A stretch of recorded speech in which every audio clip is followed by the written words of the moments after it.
Welcome back, everybody, to another Digital Gate Studios production. Basil, we are at the tail end of BT14. This has to be something good. Yeah, it's been a good format. This was one that we kind of knew was not going to be, let's play BT14 decks for 2 months and then move on. Yeah. You know, this was going to be, let's update some old decks. Yeah. One of the ones I was most interested in at the start of the format was Yellow Hybrids. Yellow Hybrids is a strategy that I think is extremely fun to play. Yeah. Starting your turn at 8 memory is something that I really like from a lot of my decks. And Yellow Hybrids was one of the first ones to do that. True. A lot of their tamers gain a ton of memory, and then hybrid you down one at a time. Punish your opponent for attacking you. Yeah, that's right.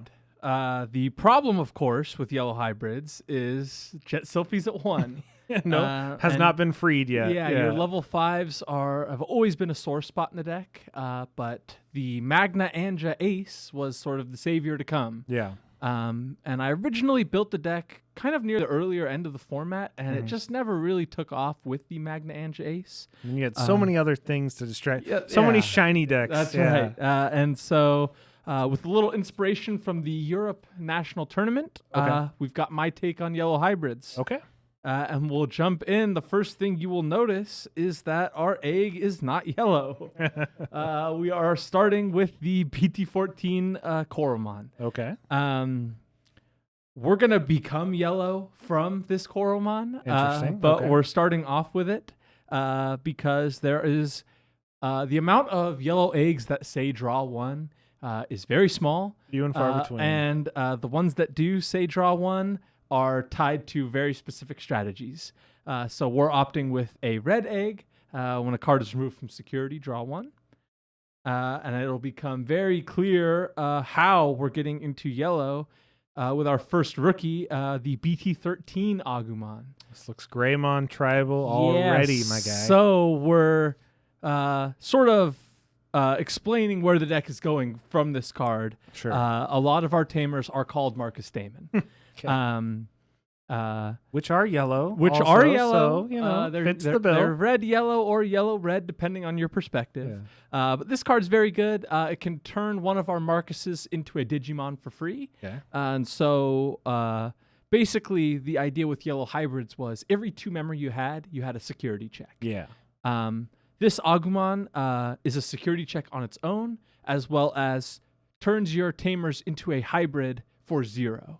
So it's just a way to get a little bit of extra damage right off the bat.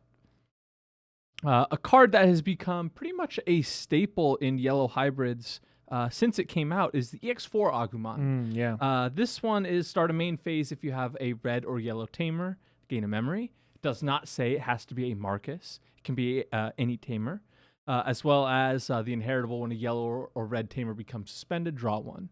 Ooh, that's good. This one is a little bit worse than this Agumon, basically because we're not evoing on top of this Agumon all the time.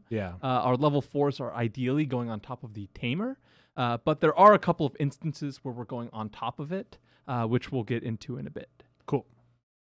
And the last rookie, not an Agumon, not a yellow card, but a white card. Ukomon, a card that I have been a believer in since it was announced. And ever since we've got it, just about every deck I play gets 1 or 2 of these guys floating around in it.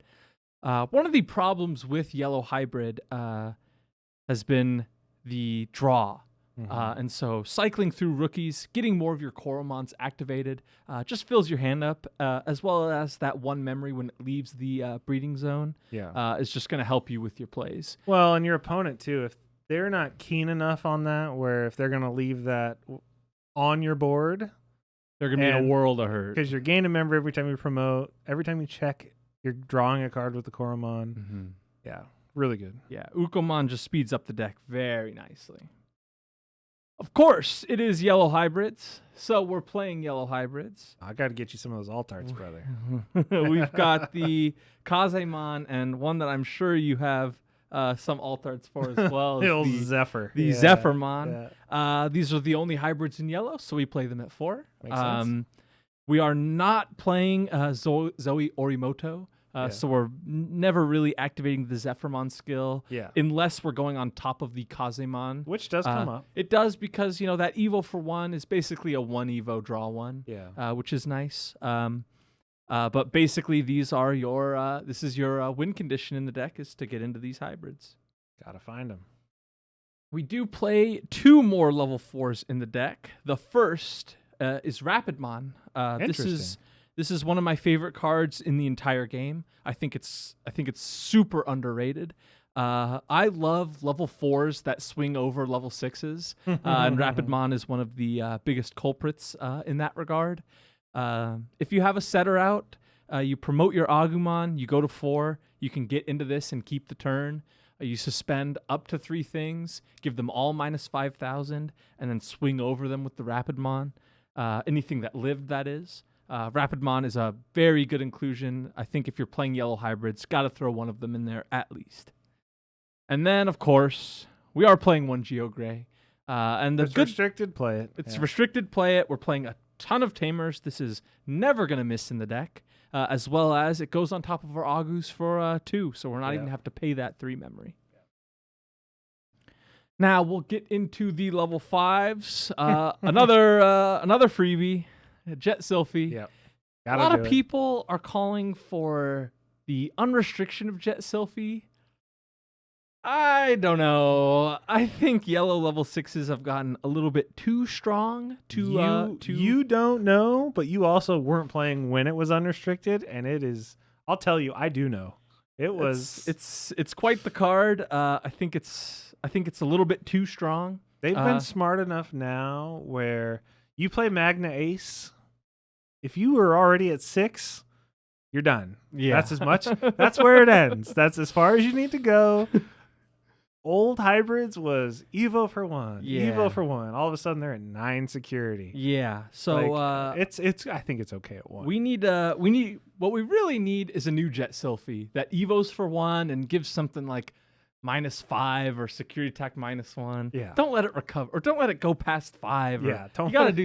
We gotta do something. You got 4 or less, recover 1. Cool. That being said, we got Jet Sylphie. We do. Very nice. Yep. And Jet Sylphie's sort of replacement is the Magna Ancha Ace. Yep. Magna Ancha Ace is very good in this deck. A lot of the times with the yellow hybrid strategy, you'd have all these Tamers, and you've done your whole turn, and you have to pass the turn somehow.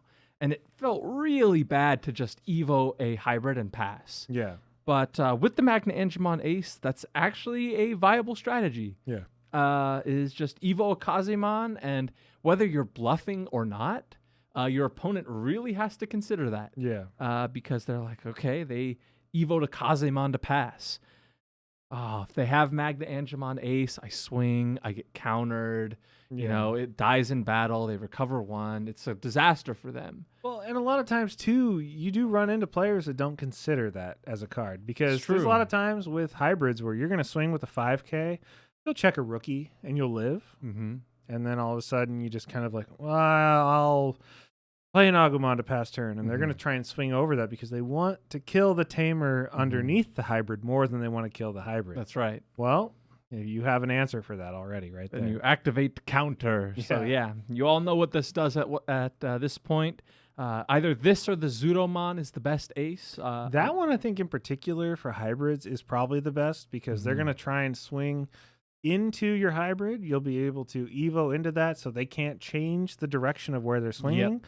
Cool, you're going up to an 8, but you're also negging 4, 5, 6K. If they're swinging with a 12K and you go back up to 5 security, they're losing the battle. And they're dying, And they're dying. So Magna Angemon Ace is great in the deck. And recovering for 1, putting a level 5 on the board for 4K for 4 is hard. It's also one of the better hard plays for 4. Sure. We have a lot lighter on the level 6. Yeah. We only have the 5 level 5s, and to be honest, it feels really scary to go on top of the Magna Anja Ace. Yeah. Because it's just got this huge target on it. Yeah. So we do stray a little bit away from the level 6s, but there are a lot of good ones. The first one is the Venusmon. Only one of them. Like I said, this is a pretty offensive list. Yeah. but Venusmon is one of the best cards in yellow. Yeah. Evos for 4, gives a blanket to your opponent, and if they can't out it, they're going to be in a world of hurt the next turn. I like Sakuyamon Maid Mode. Okay. This is something I stole from the original EU Nats list. Yeah. We are playing many 5-cost options, which we will get to. This is going to play it for free and then put it into security, as well as it can go on top of our Venusmon for just 2. We are playing one more level 6 in the deck, but it's not yellow. We're playing one of the Secret Rare Gallantmon from BT13. I like it. This card is another one of our win buttons. Let's say we've exhausted all of our Tamers. We have no more hybrids, nothing in the breeding area. Our opponent will feel very confident and build up 2 big stacks or a big stack and a little stack. If it's late enough into the game, we're dropping the Gallantmon, keeping it our turn, and dealing with both of them. Yeah. I really like the Gallantmon in this list.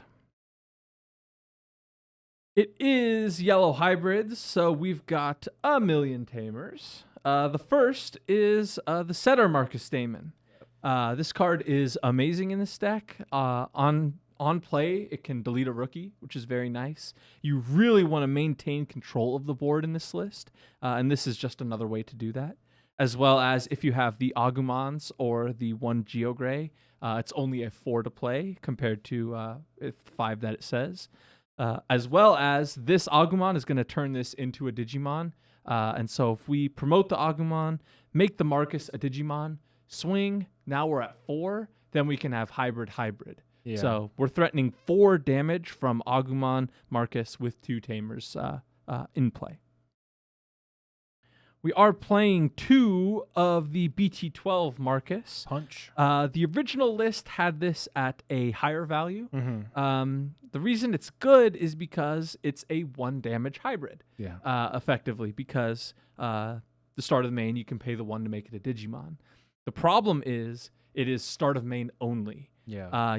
You can obviously make it into a Digimon with this Agumon, but if you don't have any board state, this Tamer does nothing for you. Yeah. As well as we're only resolving its ability with 1 card in the deck. Right. So it doesn't happen too often that we're getting the Evo for free in this list. But when it does happen, it's gangbusters. Nice. Some classic yellow hybrids vibes is the TK. Going hard. The setter TK. It's the best setter in yellow. Yeah. If you have this in your opening hand, you keep it basically no matter what. If you're not going to grab an Agumon, you're going to grab one of your level 4 hybrids, and you're going to be set from there, as well as you're going to have 3 memory until you Evo on top of it and get rid of it. Yeah. But the interesting thing is with the 8 memory setters in this list, it's very few times that you're going to start your turn at anything less than 3. Yeah.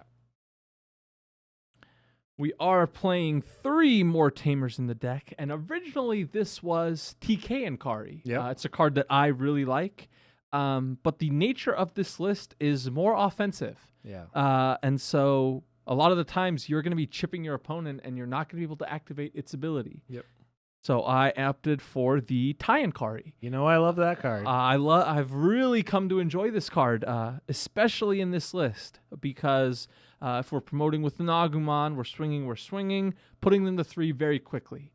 And then they put you to 3, they're really going to regret it because you find yourself at 7 or 9 memory very frequently with this card.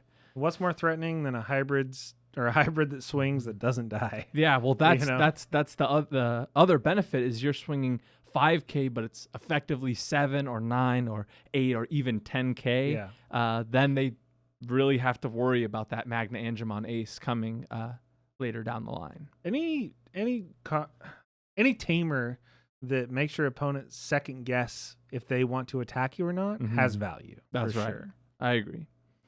So on the Tamer lineup, we've got 13, and I think that is my right ratio. If you wanted to switch this around, I think you could. Other options include the Cody, the BT8 Cody. I think it's good. We have a lot of 2-color Digimon in this list. Also negs DP when you swing. Right? Yeah, if you're 2 colors specifically. So if you wanted to lean a little bit more into the Greymon side of things, I think you could. Or if you did want to try out that TK and Kari, I think that's fine. But this is what I'm rolling with. And sort of the card that brings the entire deck together is the BT12 Shining Blast. Interesting. If you watched the most recent episode of Two Tamers Talk, this is my card of the week. It's an incredibly strong card in this deck. Obviously, we're playing a bunch of Marcuses. So let's say your opponent's got a wide board. You can play out this Marcus. You can neg it however much, plus the 3 from the Marcus, and then neg out the rest. Yeah. Because this card specifies playing a Marcus, but the neg DP comes from yellow or red Tamers. Yeah. So you're gaining the benefit from the TK and the Tainkari, as well as the on-play of this Marcus, or just setting up for more damage with this Marcus. And the Maid mode will put it back on top of your security. Maid mode is playing our Shining Blast. A classic yellow hybrid option. We've got the Lonkia de Staccato, a card that I'm very fond of. That is your baby. It's one of my favorite cards. I think it's the best removal in yellow, barring yellow-purple, of course. But it's very good. If you get that magical 3, you neg 1 level 6 and then put 1 level 6 into security. It's pretty hard to beat. As well as, it's one of the ones that if you see it in security with the TK, you can be pretty aggressive with how much memory you give them. Yeah. Because eventually that level 6 is going to be removed one way or the other. We've got a niche one of is the Heaven's Judgment. I see some colors on there. Yeah, this is a card that I've really liked for a long time. If you have the Agu and an Ukomon, it's a negative 24,000 to their board, which is very nice. You get that Rapidmon, whatever the case may be. But even if you just have the Agumon, minus 18k on a 7-cost option is very, very strong. Yeah. 2 options that go in every deck that can play it is Crimson Blaze. Yep. Crimson Blaze is very strong in this format and for the rest of the formats to come, so it seems. Wide boards playing stuff by effects doesn't seem to be going anywhere in this game. Plays cheaper for as wide as the board is. That's right. This is a 2-cost wipe their board in a lot of matchups, which is pretty hard to beat. Anti-Commandermon technology. That's right. That's right. So I like it.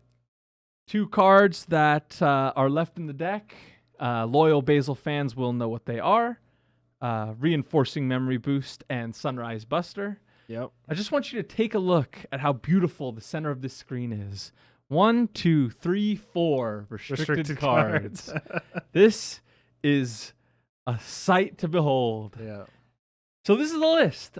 It's a super aggressive take on yellow hybrids, which a lot of people in their mind, they think of yellow hybrids and they think, yeah, it's a defensive deck. It's going to go into a grind game and it's going to recover. It's going to recover. But honestly, we have the Magna Anja, the Jet Sylphie, the Reinforcing. That's our recovery in the deck. Yeah. Other than that, we're running our opponent down.